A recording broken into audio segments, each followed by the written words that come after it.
Impact Family, impacting the world through healthy family. Shalom, sahabat Impact Family yang dikasihi Tuhan.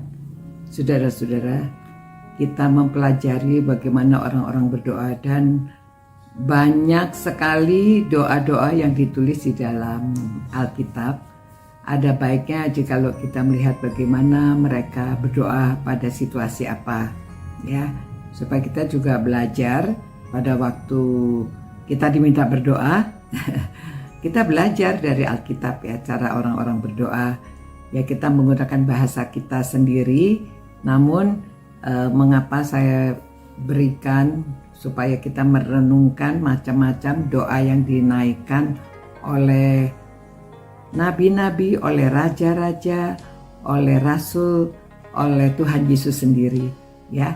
Nah, sekarang kita melihat pada waktu Bait Allah sudah selesai dibangun oleh Salomo, dan pada waktu pentabisan inilah doa Salomo di depan umat yang sedang berkumpul di Bait Allah. Lalu begini doanya. Saya tidak seluruhnya karena panjang sekali, saya ambil bagian depan dan yang terakhir, ya. Di bagian depan yang pertama dia mengatakan, "Ya Tuhan Allah Israel, tidak ada Allah seperti Engkau di langit, di atas dan di bumi di bawah. Engkau yang memelihara perjanjian dan kasih setia kepada hamba-hambamu yang dengan segenap hati hidup di hadapanmu." Ya, jadi ini doanya kepada Tuhan. Harus orang-orangnya, hamba-hambanya ini memang sudah dengan segenap hati hidup bagi Tuhan, ya. Engkau yang tetap berpegang pada janjimu terhadap hambamu Daud, ayahku, dan yang telah menggenapi dengan tanganmu apa yang kau firmankan dengan mulutmu, seperti yang terjadi hari ini. Maka sekarang, ya Tuhan Allah Israel, peliharalah apa yang kau janjikan kepada hambamu Daud, ayahku, dengan berkata, jadi dia kutip kata-katanya, ya, keturunanmu takkan terputus di hadapanku dan tetap akan duduk di atas takhta kerajaan Israel, asal anak-anakmu tetap hidup di hadapanku sama seperti engkau hidup di hadapanku, ya. Jadi itu permohonannya, tapi ada syaratnya, asal anak-anakmu tetap hidup di hadapanku sama seperti engkau. Jadi ini Salomo tahu, ya, Tuhan pernah berkata demikian kepada ayahnya.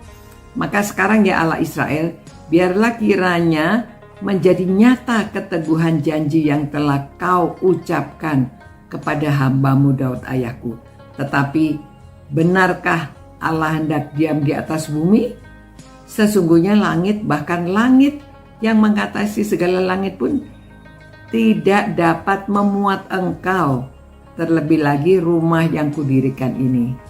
Nah, dia menyadari, ya, Allah itu maha besar, Allah ada di mana-mana, bahkan seluruh alam semesta pun ini tidak cukup besarnya, ya. Jadi dia mengatakan demikian. Apa benar Allah mau tinggal di dalam rumah ini? Ya, tapi di dalam rumah itu ada kehadirat Tuhan, ya. Maka berpalinglah kepada doa dan permohonan hambamu, ya Tuhan Allah. Dengarkanlah seruan dan doa yang hambamu panjatkan di hadapanmu hari ini. Kiranya matamu terbuka terhadap rumah ini siang dan malam, terhadap tempat yang kau katakan, namaku akan tinggal di sana. Dengarkanlah doa yang hambamu panjatkan ini. Dan dengarkanlah permohonan hambamu dan umatmu Israel yang mereka panjatkan di tempat ini.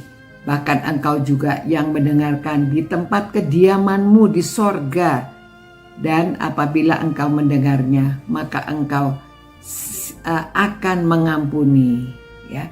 Jadi Ini doa yang pendahuluannya dia ingin menyusun kata-katanya, akhirnya dia minta Tuhan pengampunan.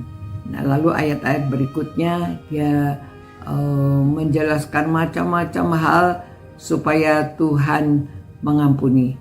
Dia jelaskan berbagai-bagai dosa yang telah dilakukan oleh umat Israel dan dia memohonkan pengampunan, ya. Nah, kemudian saudara, dia akhiri dengan doanya demikian, ya. Dari ayat 50, Engkau kiranya mengampuni umatmu yang telah berdosa kepadamu, mengampuni segala pelanggaran yang dilakukan mereka kepadamu, dan kiranya Engkau membuat mereka menjadi kesayangan orang-orang yang mengangkut mereka tertawan, sehingga orang-orang itu menyayangi mereka. Jadi kalau sampai ada yang tertawan pun mereka beroleh kasih dari musuhnya. Hendaklah matamu terbuka terhadap permohonan hambamu ini, terhadap permohonan umatmu Israel di bumi Israel, dan hendaklah engkau mendengarkan mereka beberapa kali, seberapa kali mereka berseru kepadamu, ya. Sebab engkaulah yang memisahkan mereka bagimu menjadi milik kepunyaanmu dari antara segala bangsa di bumi, seperti yang telah kau firmankan dengan perantaraan Musa hambamu pada waktu engkau membawa mereka, nenek moyang kami, keluar dari Mesir, ya Tuhan Allah.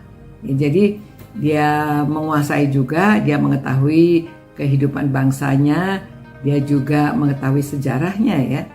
Jadi pada waktu berdoa kita mohon kepada Tuhan, kita juga bisa mengingatkan lagi apa yang Tuhan telah perbuat kepada kita, kepada keluarga kita, kepada bangsa kita. Jadi saudara, inilah doa yang dinaikkan oleh Salomo pada waktu pentabisan bait suci yang sudah didirikan, ya.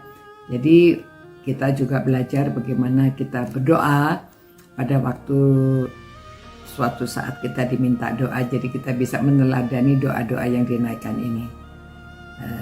Tentunya nggak semuanya, mungkin sebagian juga, ya.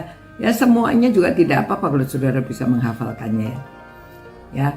Terima kasih Tuhan karena kami dapat melihat teladan bagaimana Salomo berdoa menyerahkan bait suci kepada Engkau, dan selalu ia membesarkan namamu, memohonkan ampun dan bersyukur serta menaikkan doa-doanya. Kiranya Tuhan akan mengampuni segala dosa dan kesalahan. Ya Tuhan, kami menyerahkan juga kami, keluarga kami, negara kami, bangsa kami ke dalam tangan Tuhan. Ampuni segala dosa kami ya Tuhan, karena kami mohonkan semua dalam nama Yesus Kristus yang sudah berkorban bagi kami, sehingga kami dapat beroleh pengampunan. Amin. Ya saudara-saudara, demikianlah. Sampai kita jumpa pula. Ciao.